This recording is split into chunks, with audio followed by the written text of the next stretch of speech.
This episode is brought to you by Allstate. Some people just know they could save hundreds on car insurance by checking Allstate first. Like, to check you have the tickets in your wallet first before you drive 2 hours to the big game. Seriously, you had one job. Now the closest you'll get to the 50-yard line is parking lot D. Yeah, checking first is smart. So check Allstate first for a quote that could save you hundreds. You're in good hands with Allstate. Savings vary. Terms apply. Allstate Fire and Casualty Insurance Company and Affiliates. Northbrook, Illinois. Ryan Reynolds here for, I guess, my 100th Mint commercial. No. I mean, honestly, when I started this, I thought I only have to do like 4 of these. I mean, it's unlimited premium wireless for $15 a month. How are there still people paying 2 or 3 times that much? I'm sorry, I shouldn't be victim blaming here. Give it a try at mintmobile.com/save. Whenever you're ready. $45 upfront payment equivalent to $15 per month. New customers on first 3-month plan only. Taxes and fees extra. Speed slower above 40 gigabytes. See details. Imagine the softest sheets you've ever felt. Now imagine them getting even softer over time. That's what you'll feel with Boll & Branch's best-selling signature sheets in 100% organic cotton. In a recent customer survey, 96% replied that Boll & Branch sheets get softer with every wash. Start getting your best night's sleep in sheets that get softer and softer for years to come. Try their sheets with a 30-night guarantee, plus for a limited time, get 20% off your first order. At bollandbranch.com, code SPAN. Exclusions apply. See site for details. When it comes to towing, seeing is believing. That's why Chevy Truck's advanced camera technology offers up to 8 available cameras for 14 unique views, so you can focus on the view that really matters. Chevrolet, together let's drive. Learn more about Chevy Trucks at Chevy.com. Safety or driver assistance features are no substitute for the driver's responsibility to operate the vehicle in a safe manner. Read the vehicle owner's manual for important feature limitations and information.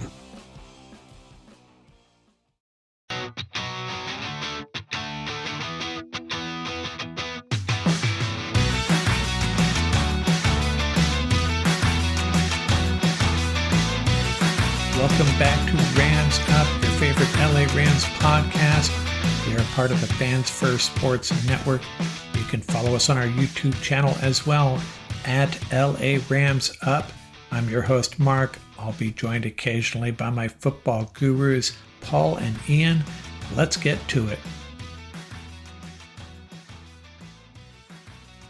Welcome back, everybody. Episode 549 of Rams Up. And I'm going to do 2 things this episode. I'm going to do a loop around the league. I'm going to do it a little bit differently this time. I'm going to take a look at each division, where they stand, and take a look at the playoff picture in each conference, dividing teams into a few different categories. And then, you guessed it, I'm going to give you my first 2024 edition of the Rams' path to the playoffs. And don't laugh, there is a path, and we'll get to that at the end here. Do the Rams have a shot at the playoffs? And yes, they do, as do a couple of other 1-4 teams. Let's get through some important Ram news first. Injury report, according to Sean McVay, no one sustained an injury that will impact their availability coming out of the bye. That included Jordan Whittington with a shoulder injury, Alaric Jackson, some swelling in his knee, Braden Fisk, a sore shoulder, Cam Curl, hip soreness, and Matthew Stafford, back soreness. Hey, I have some Week 5 Pro Football Focus grades for the offensive line, as shared by our friend Blaine Grizak on Twitter. Some pretty good grades. These are pass blocking grades followed by run blocking. Alaric Jackson, stellar, 85.7 and 76.9. Kevin Dotson, not too bad, 69.6 and 62.5. Bo Limmer, 54.8, much better in the run blocking, 71.0. Rob Havenstein, according to this, struggled in pass blocking, 35.2, pretty darn good run blocking, 62.8. And then there's Logan Bress, who had the same pass blocking grade as I did, 0.0, and I question the viability of that. How does that even happen? Run blocking, not too bad, 67.1. So maybe you run to that side, and then when you pass, you got to help them out a little bit. But again, I'm not sure how much weight we should put on these. We've seen some very questionable grades in the past. So maybe we need to do an episode on that, have Ian and Paul run their grades, run their assessment against some Pro Football Focus grades, because sometimes I'm just not feeling it. Hey, we'll celebrate the good grades, Alaric Jackson, and we'll question these bad ones, especially a 0.0. Hey, if you understand how Pro Football Focus could come up with a 0.0 pass blocking grade, please share with us in the comments. Time for our loop around the league. So let's start out with the AFC East. How does it stack up right now? The Bills 3-2, the Jets and Dolphins 2-3, the Patriots 1-4. Bills lost that heartbreaker to the Texans. Dolphins beat the Patriots 15-10 in a mistake-ridden game. Man, it was really sloppy. Patriots just made more mistakes than the Dolphins. And the Jets fall to the Vikings 23-17 in England. Jets made a game of it. Aaron Rodgers threw a pick six, and that was really the difference. Next week, Bills versus Jets, Monday Night Football. The Patriots host the Texans, and the Dolphins are on their bye week. What do I say about this division right now? Well, the Bills are going to win it, right? Unless the Dolphins make a trade for a quarterback, or Tua comes back, which, again, I advise against it. He'll probably come back for the Rams game, right? Or the Jets make a trade for a weapon, someone like Devontae Adams. That could change the dynamics in this division, but knowing what we know right now, this division will likely belong to the Bills. I think the Jets and maybe the Dolphins could push for a wild card spot, but not betting on it right now. The AFC North, the Ravens and Steelers are both 3-2, going in different directions. The Browns and Bengals both 1-4. Bengals lost in gut-wrenching fashion in overtime to the Ravens. They recovered a fumbled snap in overtime and then missed what would have been a game-winning field goal. And then on the next play, Derrick Henry romps for 51 yards to set up the Ravens' game-winning field goal. Brutal. And, hey, at least Ram fans aren't living through this stuff, right? It's a different type of pain we are experiencing. The Browns became the latest team to get hammered by Jaden Daniels and the Commanders 34-13, and the Steelers lost to the Cowboys on the last play of the game at home, bringing the Steelers back down to earth. Next week, the Ravens host the Commanders. Ravens 6.5-point favorites. And I'd take the Commanders to cover in that one. The Browns travel to Philadelphia to play the Eagles. The Steelers travel to Las Vegas to play the Raiders. And the Bengals travel to New York to play the Giants. What do I have to say about the AFC North at this time? The Ravens winners of 3 straight. The Steelers losers of 2 straight. So things are progressing as I predicted. The Ravens are going to win this division. The Steelers will make a run at a playoff spot. The Bengals at 1-4 aren't dead. They are not. We may still hear from them. But the Browns, I'm afraid, are done. The AFC South. Texans are 4-1. The Colts are 2-3. The Titans 1-3. And the Jags 1-4. The Texans beat the Bills 30-23 on a last-second field goal. The Jags got their first win of the season, beating the Colts 37-34. That's the Trevor Lawrence a lot of folks were hoping for. 28 for 34 for 371 yards on his birthday.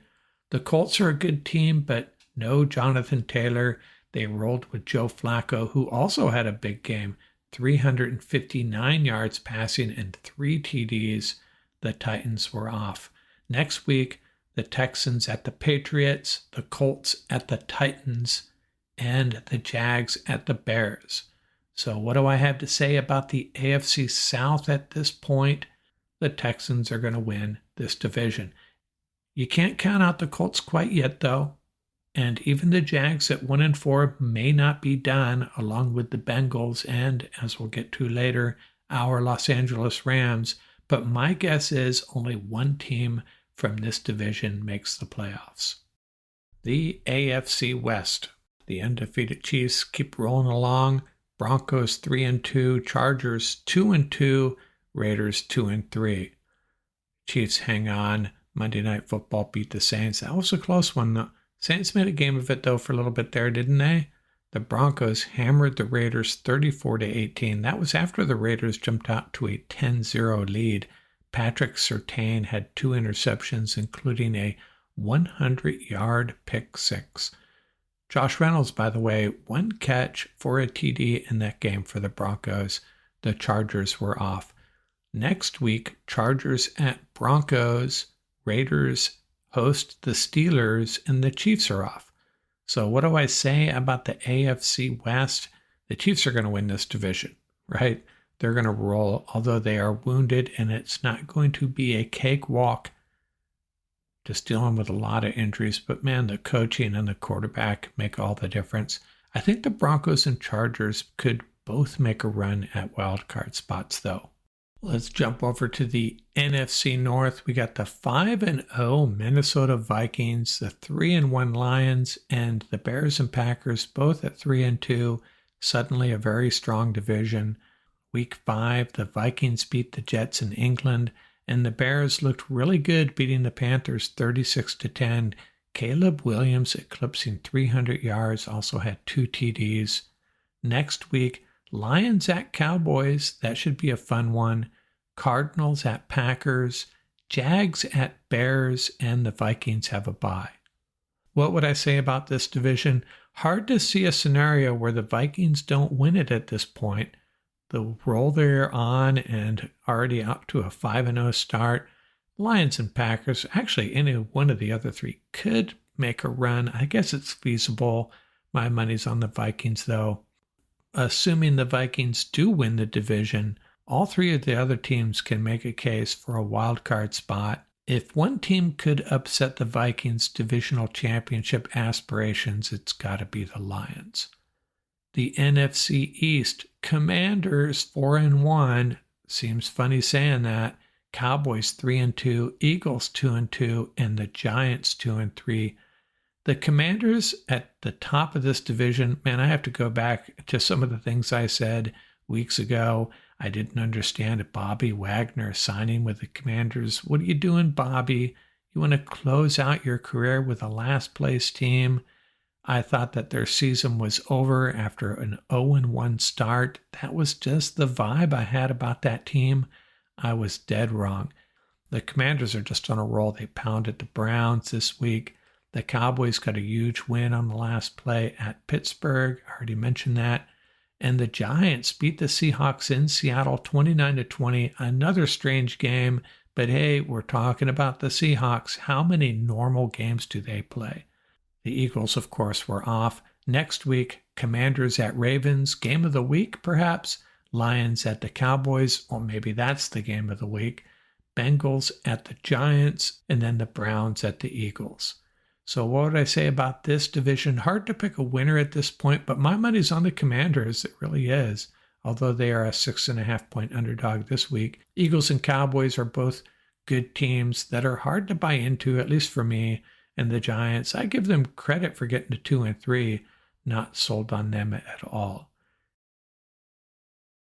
Imagine the softest sheets you've ever felt. Now imagine them getting even softer over time. That's what you'll feel with Boll & Branch's best-selling signature sheets in 100% organic cotton. In a recent customer survey, 96% replied that Boll & Branch sheets get softer with every wash. Start getting your best night's sleep in sheets that get softer and softer for years to come. Try their sheets with a 30-night guarantee, plus for a limited time, get 20% off your first order. At BollandBranch.com, code SPAN. Exclusions apply. See site for details. In this ad for the Mobile One brand, I have 30 seconds to talk about driving, which might be what you're doing right now. Maybe you're in the car, you're free, you're in control, on an open road with an open calendar. Your mind is wandering, and you're going with it. Or maybe you're stuck at work, in meetings, or emails, or worse, meetings about emails. And if that's the case, there's only one question. Why? Mobile One, for the love of driving. Visit loveofdriving.us/radio to learn more. Reporting live from under my blanket, I'm Susan Curtis with Duncan at Home. Breaking news, pumpkin spice iced and hot coffees are back. I'll pass it to Mr. Curtis with his blanket for the full story. That is so right, Susan. You know, it's never too early to get in a spicy mood. I'm talking cinnamony goodness that's so tasty, people don't want to leave their blankets either. Back to you. No, back to you. All you. The home with Dunkin' Pumpkin Spice is where you want to be. In this ad for the Mobile One brand, I have 30 seconds to talk about driving, which might be what you're doing right now. Maybe you're in the car, you're free, you're in control, on an open road with an open calendar. Your mind is wandering, and you're going with it. Or maybe you're stuck at work, in meetings, or emails, or worse, meetings about emails. And if that's the case, there's only one question. Why? Mobile One, for the love of driving. Visit loveofdriving.us/radio to learn more. The NFC South, Falcons and Bucks both 3-2. Falcons at the tiebreaker there. Saints 2-3, and the Panthers 1-4. Big win by the Falcons on Thursday night, 36-30, gives them a leg up on the Bucks. The Panthers got beat by the Bears, and the Saints fell to the Chiefs on Monday night. Next week, they're all inter-division games. The Bucks at the Saints, the Falcons at the Panthers. So what do we say about this division? Top three are pretty tight. I think the Saints are the best team. The Falcons have the easiest schedule. And the Bucks, I like their quarterback the most. I've grown to really love Baker Mayfield, although Kirk Cousins looked awfully good, throwing for over 500 yards. But I'd take the Bucks to win this division at this point.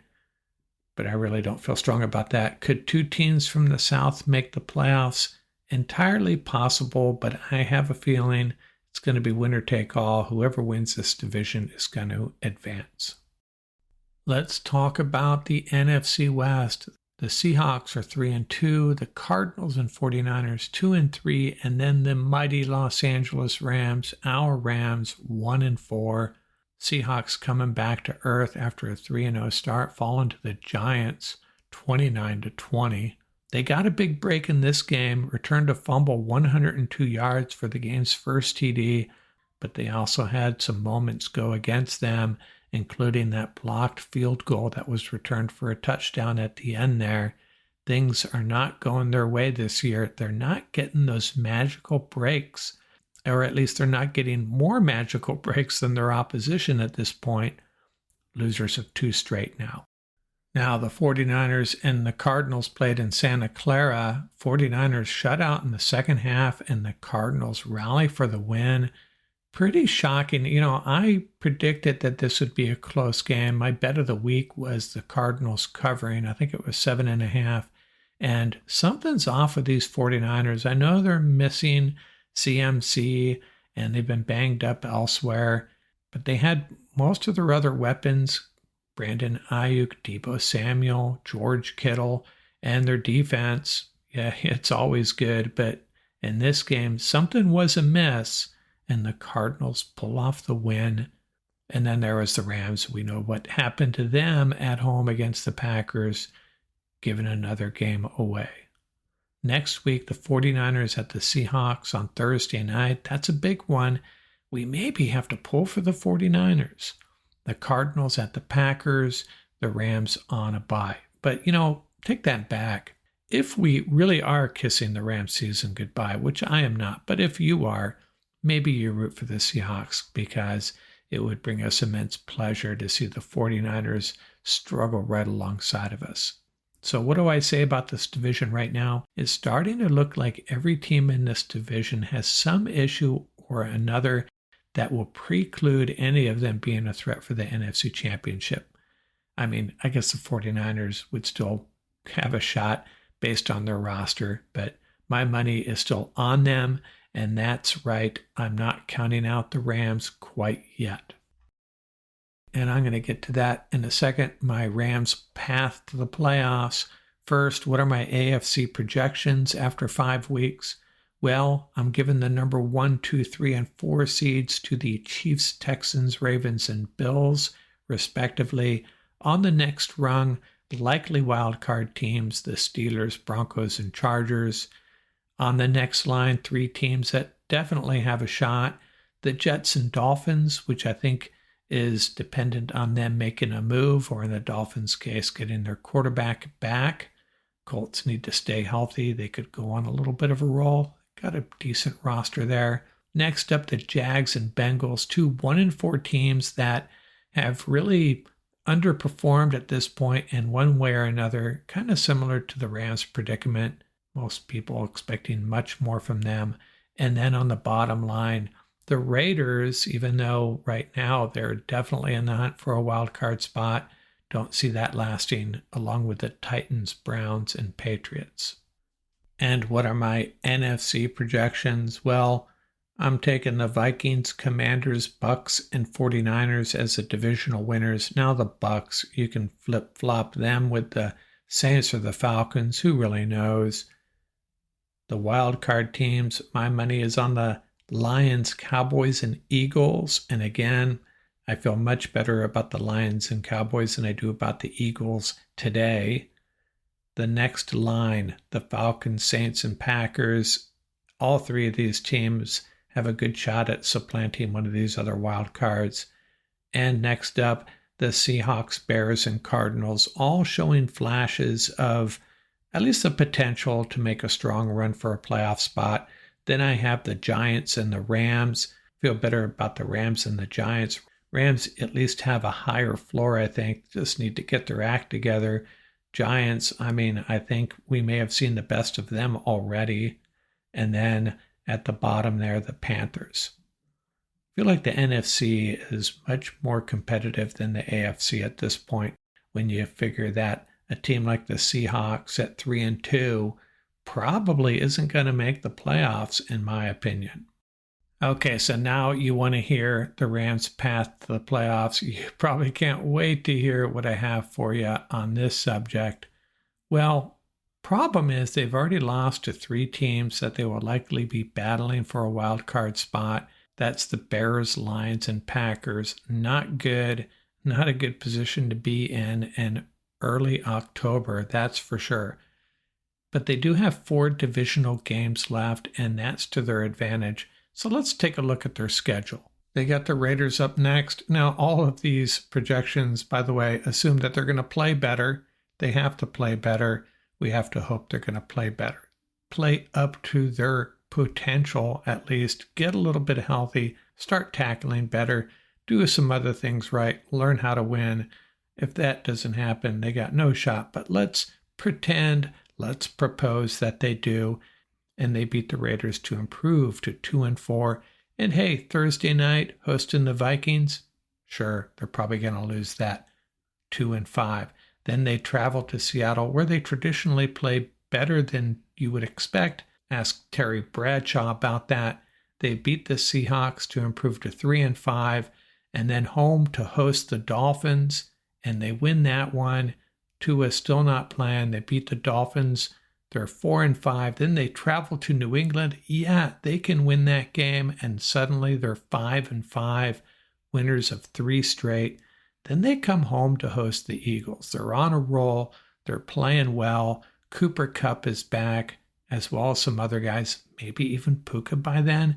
And they beat the Eagles, play their best game of the year to improve to 6-5. And then they travel to New Orleans, a New Orleans team that I think is playing above their head a little bit early in the season. And my special assistant is going to be at that game, and he's guaranteeing a win. The Rams are 7-5. How about that? Then they lose to the Bills, and they travel to San Francisco, and they lose again.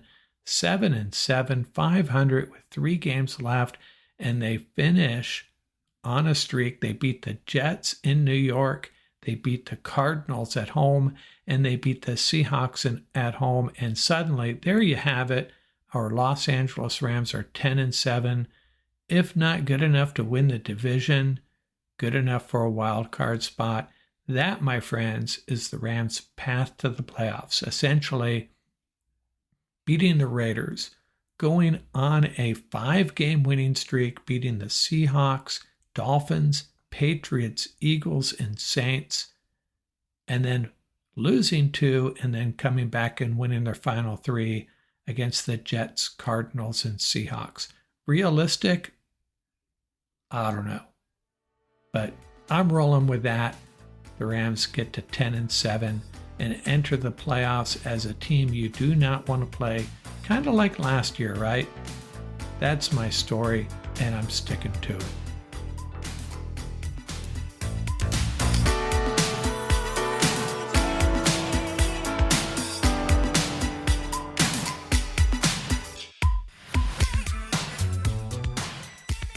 That's going to do it for this episode. Remember, you can reach us at ramsuppodcast@gmail.com. And don't forget about our YouTube channel. Our handle is at laramsup.com. Till next time, keep the horns up, stay safe, and have fun out there.